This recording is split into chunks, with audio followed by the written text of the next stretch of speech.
The Philippines is endowed with bountiful resources in land and sea, and it has given birth to the fast-rising economies in the metropolis and the regional centers.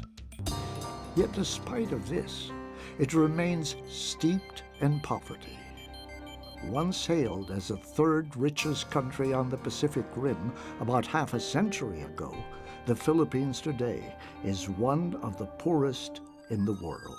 According to the National Statistical Coordination Board, or NSCB, first semester of 2009 data, the Philippines has 26.5% poverty incidence, which means that for every 100 Filipinos, 27 live below the poverty line. And Filipino families in far-flung rural communities keenly feel the effects of poverty, hunger and suffering, inequality and inequity.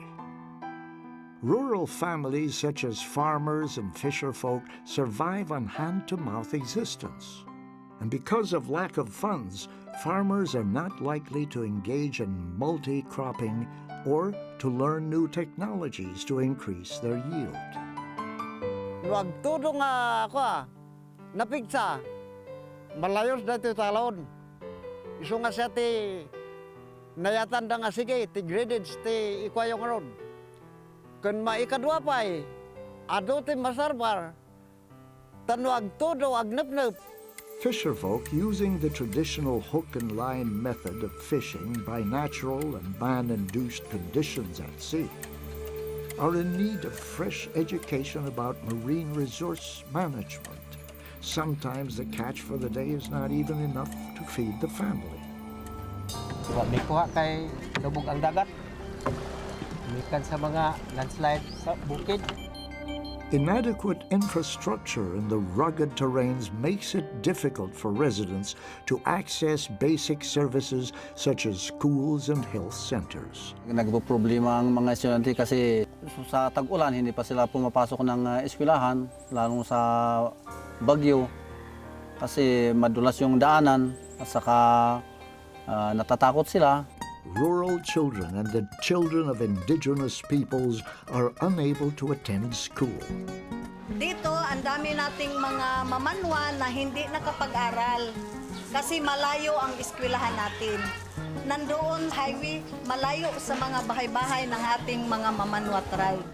Samuel and Felipe, 9 and 11 years of age, are among the many children in coastal communities who have been deprived of basic education due to poverty and the absence of a school in their community.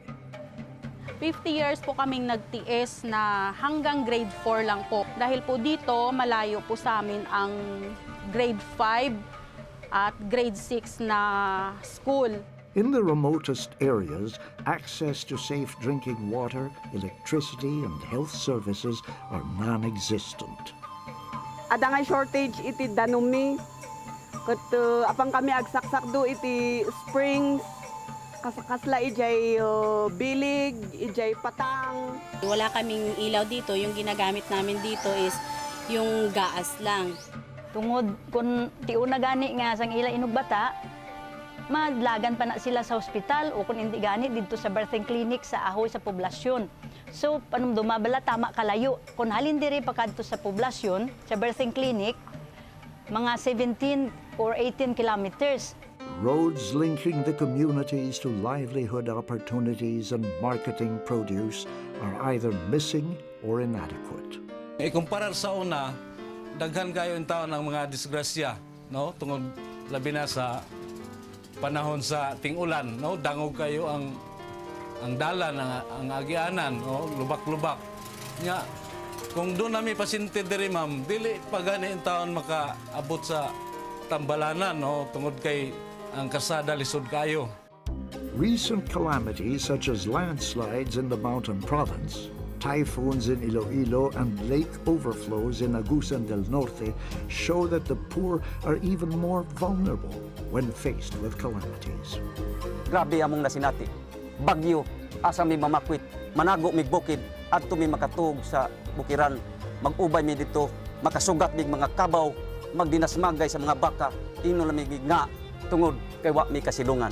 In Agusan del Norte, Mindanao, picturesque Lake Mainit traverses the shorelines of Butuan Bay and borders the municipality of Habonga and her 15 barangays. A rich source of both fresh and seawater fish, Lake Mainit and the Butuan Bay run deep into the recesses of the bottom of the sea.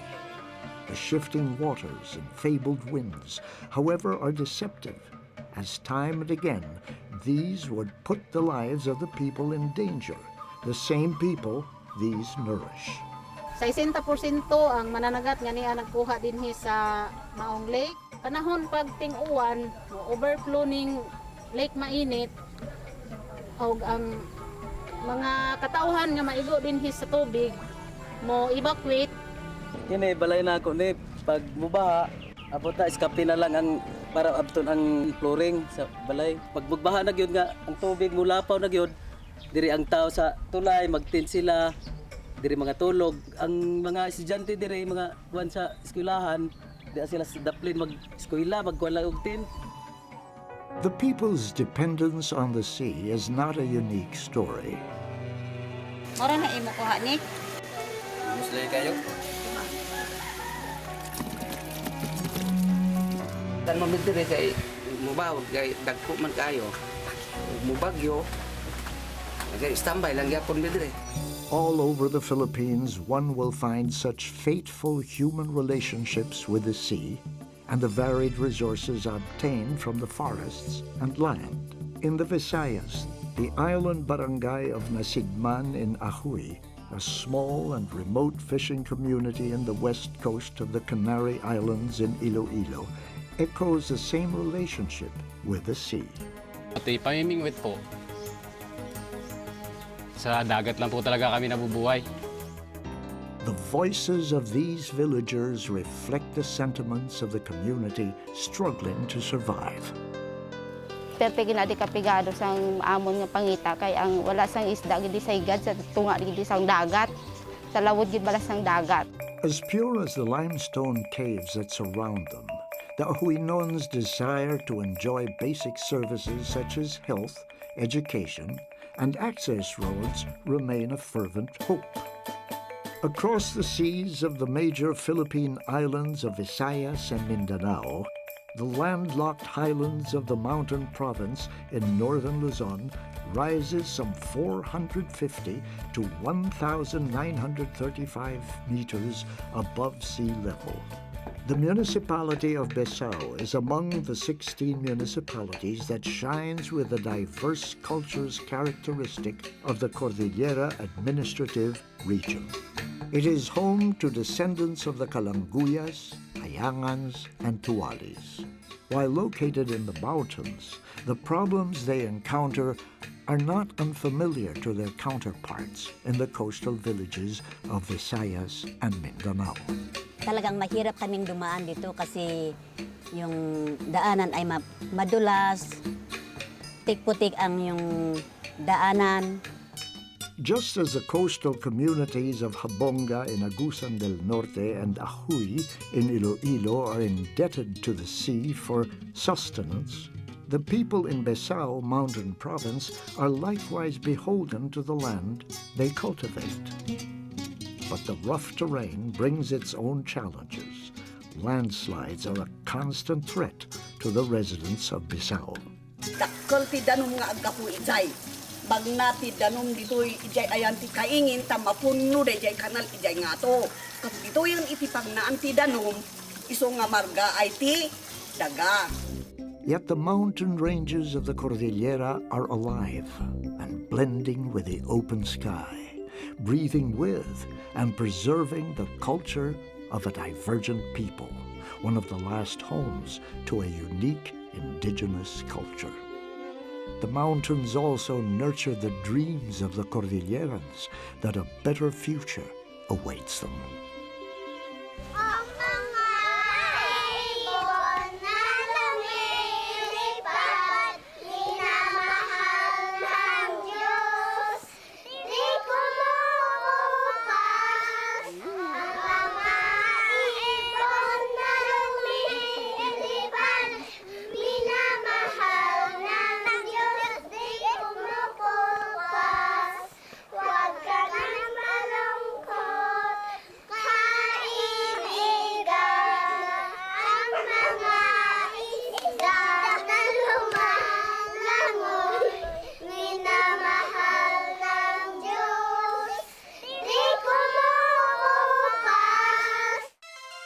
For over 40 years, rural folk waited for change.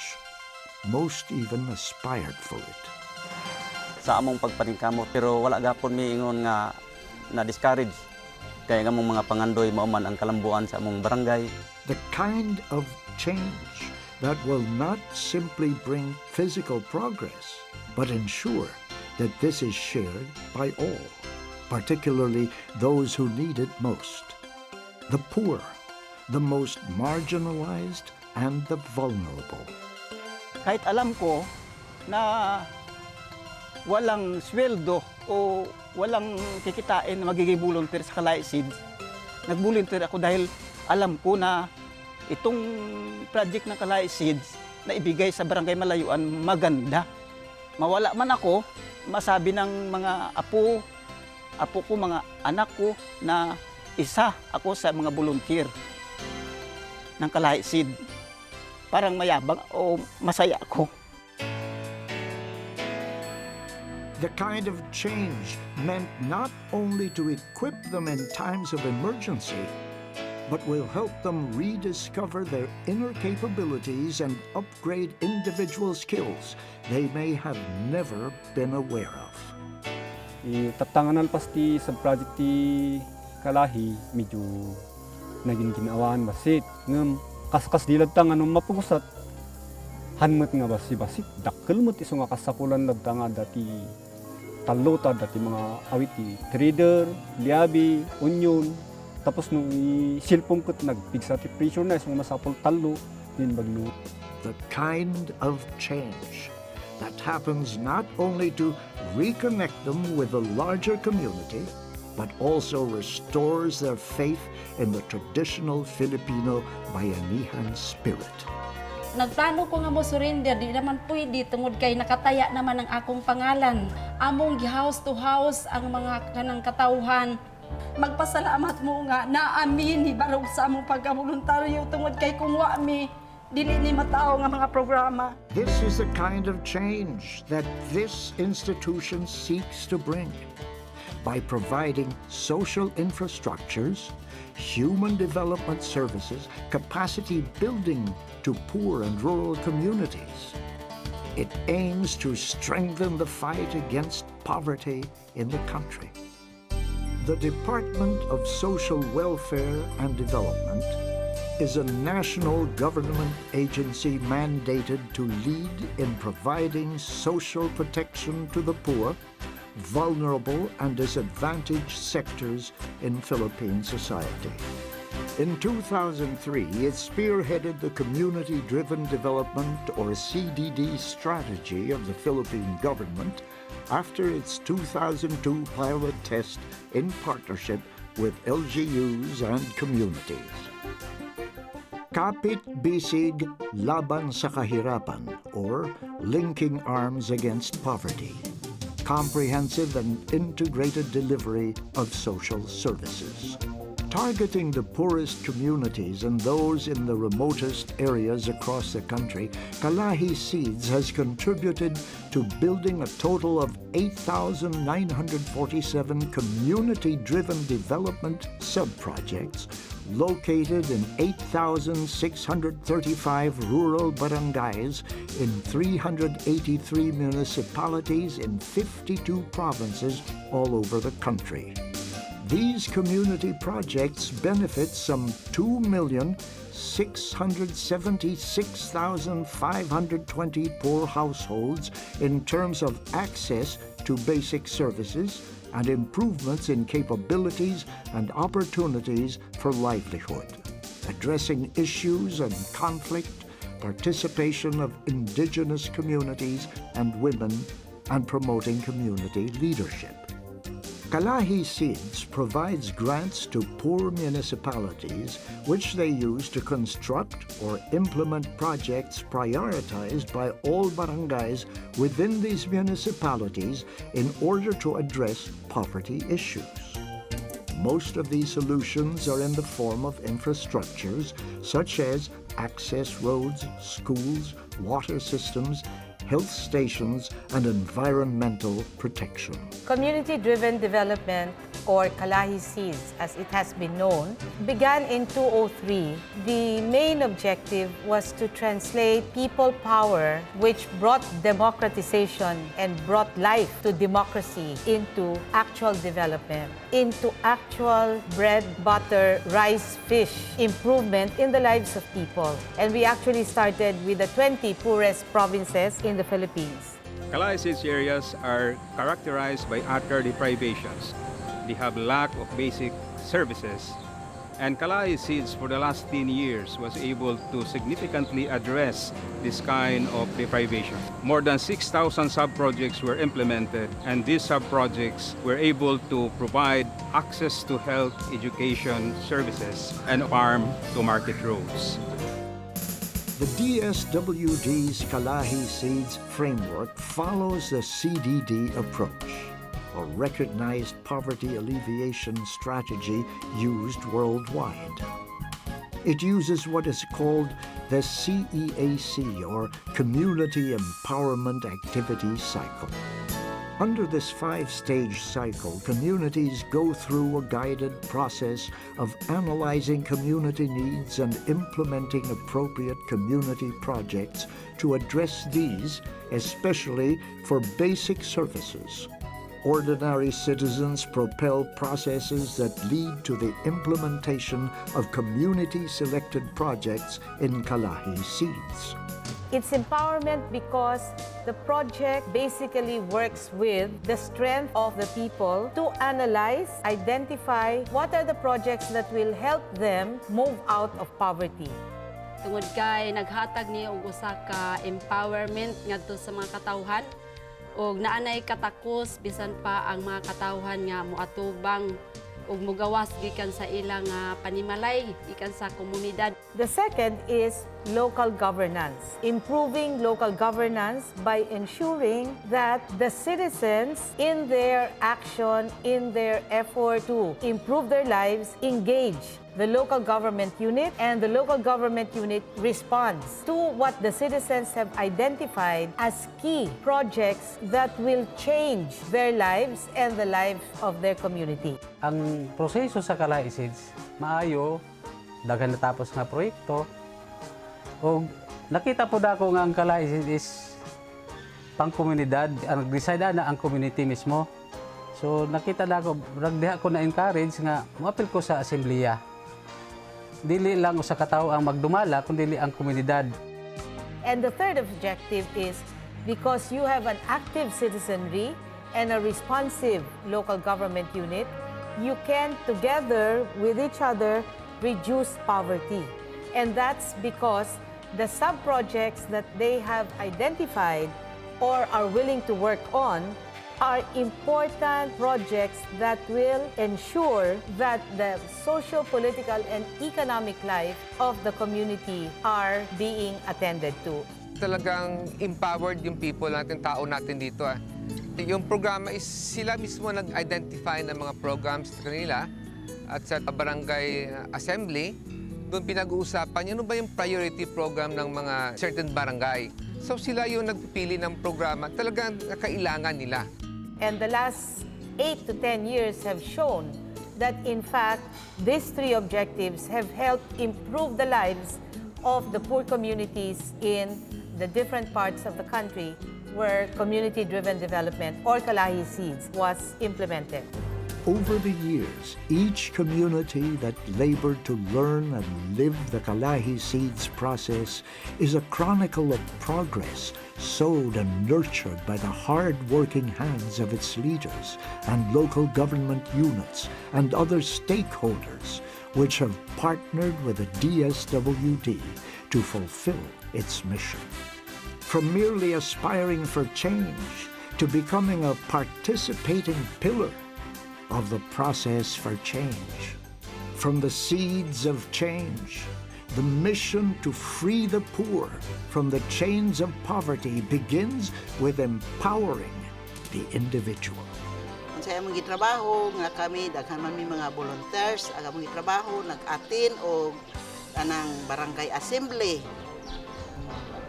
nag-prepare sa mga proposal, sa tanang mga documents related sa mga project. O nag-attend og mga seminar, daghang mga training among naapilan. O nag-monitor sa project. People empowerment na makita sab nato sa pinaagi sa gihimo ang usa ka proyekto na usa ka tool para kay likod sa ilang pagpa-implementar aduna sila kahibalo kabahin sa procurement, sa mga technical na butang, technical na bahin ug sa social na bahin. In fact, sa munisipyo sa Habonga, tungod naa na sila empower na ang mga katawhan dinhi, nabuhat na nila na i-replicate ang maong proseso. So, ang maong proseso gisunod nila sa kalahi, pero ang ilahang funding is from PLGU, MLGU, and BLGU para maakomodar itong mga barangay na adunay panginahanglanon na non-prayo barangay o mapadayon nila unsa ilahang mga gipangandoy na proyekto. Fisherman Chris was one of the first ones to join the initial assemblies and voted for Barangay Beltran's very first fish landing. Noong wala pang fish landing, medyo hirap kami noon dahil kahit saan-saan kami nagpapabembang ng isda, nagkalat-kalat lang dito sa gilid ng dagat. Ganun. Tapos ngayon na mayroon na, masaya na kami. With the Coro Daycare Center built by the community for the indigenous tribe in Barangay Colorado, the Mamanwas have settled in and integrated themselves with the Habongans. Tinayo dito na daycare center kasi marami dito mga kabataan na mula sa Mamanwa tribe. Sa ako ka tribong Mamanwa, nako namong pasalamat tungod kay ginatagan kami og eskwelahan dinhi sa Coro. In the remotest and smallest coastal village of Barangay Malayuan in Ahui, Iloilo, the development of high school buildings has inspired community solidarity and spurred this once laid-back village into an active voice for change. Mawala man dito yung kalahi seed sa Ahoy, maiiwan dito yung proyekto na dinala nila sa amin, pasalin-salin sa henerasyon, maging sa mga anak ng mga anak namin. An artificial reef project in Barangay Nasigman helps protect its marine resources while making it a sustainable source of income. Pero nagsimula ang artificial reef, unti-unting dumami ang huli. Hanggang bandang huli, nagtayo kami ng ganitong pangisdaan, dumami ang isda. Malaking naitulong na nakapagpaaral ng mga anak namin. A power generator system built and sustained by the residents themselves has also provided electricity for the entire island barangay. In the mountainous trails of Barangay Geday, Besao Mountain Province, where a 1,768-meter footpath and a solidly founded footbridge today connects the community to economic opportunities and social services in the main town. May nagawa ng tulad nito, dumadami pa yung binubuhat sa produktong galing sa community at sa galing sa bayan na idadalhin sa komunidad. Galing sa bayan, ibibinta doon. Katulad yung mga bata na pupunta sa eskwelahan, ito na silang dadaan, hindi na sila dumadaan sa ibang daanan. The populace of Besao in the mountain province dreamed of having access to quality basic services. They know that the natural wealth that surrounds them contains the answer to their simple prayer. Bilang BSPMC, minomotivate po sila sa pamamagitan ng pagpapaliwanag sa lahat ng proyekto ng Kalahi Seeds na wala naman ibang makikinabang kundi kami at ang mga anak namin. Yung irrigation na nanggaling dito sa creek na yan, papunta doon sa palayan doon sa kabila.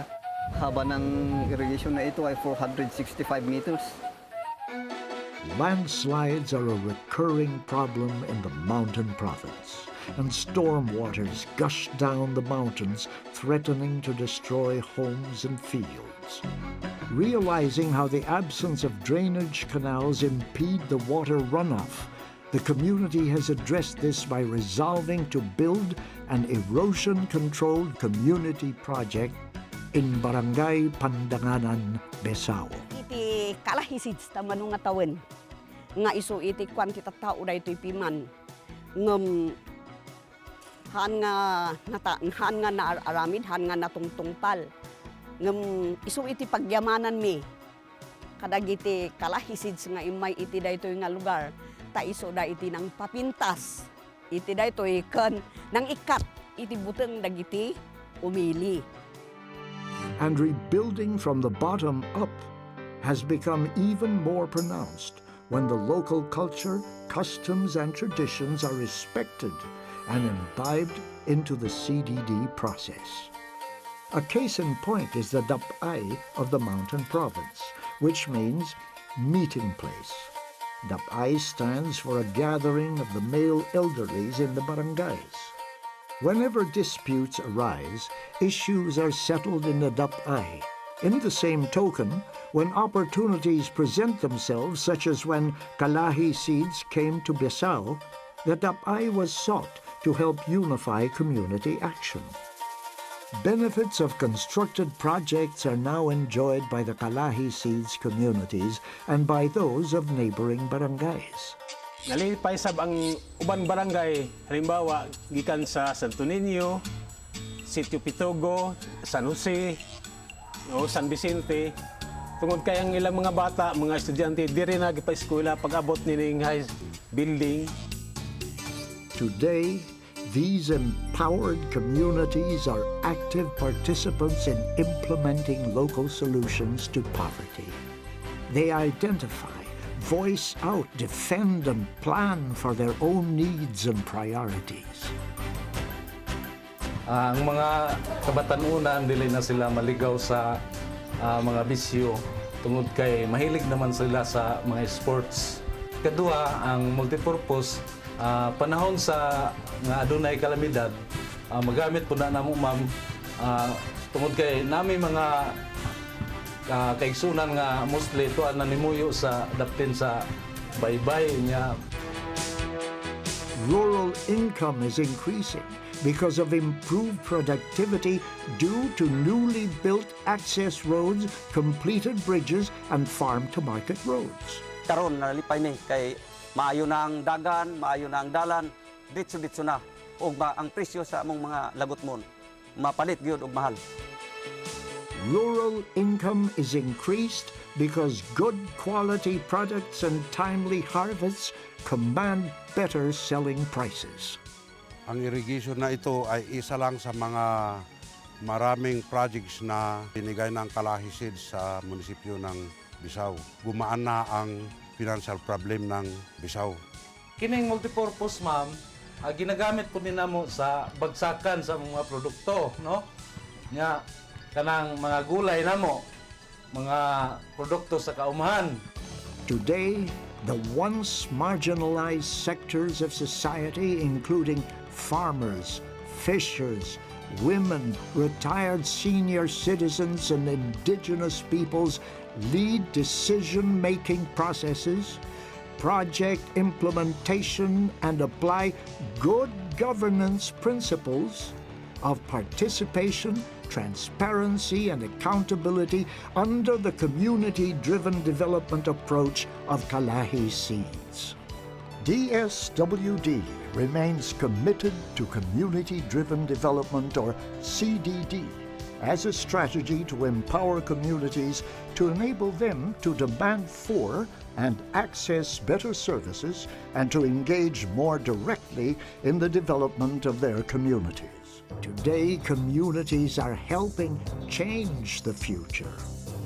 At the end of a noteworthy 10-year track record, benefiting 8,635 rural barangays in over 383 municipalities in 52 provinces, DSWD's Kalahi Seeds program will now be scaled up as the National Community Driven Development Program, or NCDDP.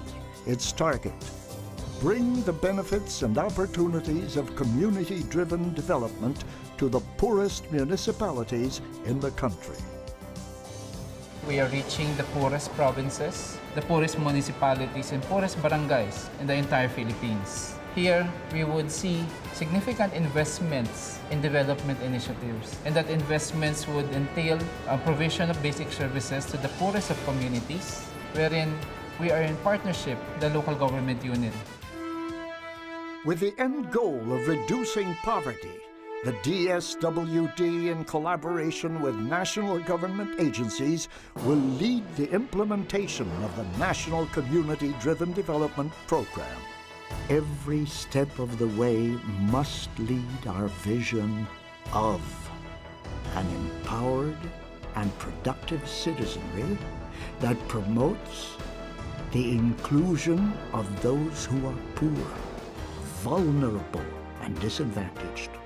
A self-governing and self-sufficient economy comprising of communities that are capable of practicing active participation, transparency, and accountability at all levels. A developing country that will someday rise above poverty and win the global fight against it permanently. Kami ang Masikman Electric Association nagpapasalamat sa Kalahi Seeds. Nung araw, kundi lang po yung alam ko sa pagmamanage ng pera, pero nung dumating yung Kalahi Seeds, maraming training na sinagawa kaya dumami yung natutunan ko. Napasalamat din kami nga nakapasad sa health center. Ang kabataan na kumplito na sa pag-immunize. Ikauyunan sa tanan sa mga katauhan din sa kabunggat ko ang among kalipay kaayo mga. Ang kagamay sa atong kalahi sa abungga, kung mahimo dungagi, atrasi, luagi ang tanan.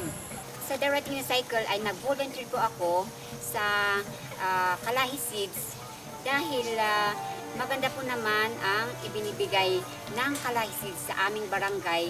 Unang-una po sa lahat, gusto ko pong magpasalamat sa mga kawani ng Kalahi, sa ating butihing Pangulo, Ninoy Aquino, sa empleyado ng DSWD. Practice namin po yung matuwid na daan dito kasi yung lahat po ng pundo na nakalaan dito ay walang tinatago. Yung mga komunidad po ay nagtulong-tulungan para makumpleto yung mga proyekto. Sa darating na third cycle ng Kalahi po ay naisip naming i-project yung drainage canal para may dugtong dito sa erosion control at para nito tuloy-tuloy na maagapan yung pagguho ng mga lupa dito. Sana po may fourth cycle pa. Nag-overseer ako doon sa mga kasamahan kong mga volunteers para gagawin din nila yung mga trabaho nila as designated. May share ko yung knowledge ko sa kanila at sila rin may matutuhan din ako sa kanila. Kami mga apoy noon nagpapasalamat sa